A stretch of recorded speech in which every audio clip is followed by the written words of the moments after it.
Okay, awesome. Now that you know where you currently are at, let's move on to the next section. And this is your future if nothing changes. Now, if you make zero changes to where you currently are at, and you already feel the pain where you are currently, but this is going to be an exercise where you write down how you're going to look, how you're going to feel in the future if you make zero changes. And I want you to visualize this and also feel it viscerally if you make no changes 6 months into the future, a year, 3 years, 5 years, 10 years, 20 years into the future.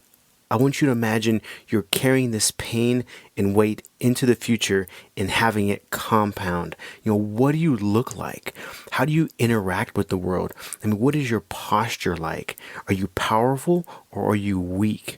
What does your voice sound like? How do you communicate with other people? And when you look in the mirror after 5 years of doing nothing and making no changes in your life, what do you look like? I mean, what do you look like in the mirror after 20 years of making zero changes in your life? And you're still stuck where you currently are at. What do you look like in the mirror? What does your posture look like? Do you make eye contact with people? I mean, who are you day to day? What does that look like? That's what this section is for. It's going to give you clarity on where you do not want to go because you're going to make changes.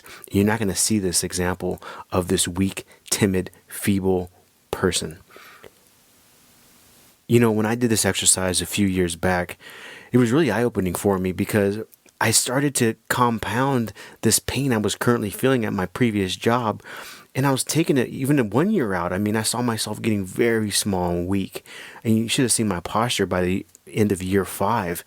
I mean, I was just folding in half almost. I looked like a folding chair. It was pretty sad. I mean, I looked in the mirror after year 10 and I was just old and wrinkled and my eyes wouldn't even barely make contact with myself. I mean, literally, I was avoiding eye contact with myself in the mirror. That's how sad it was.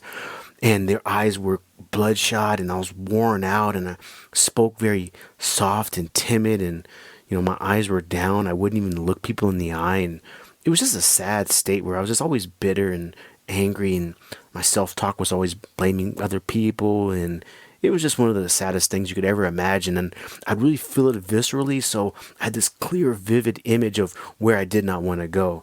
And that's what I want you to do is write down specifically what it'll look like if you make no changes and take the time, take as much time as you need and just do that now.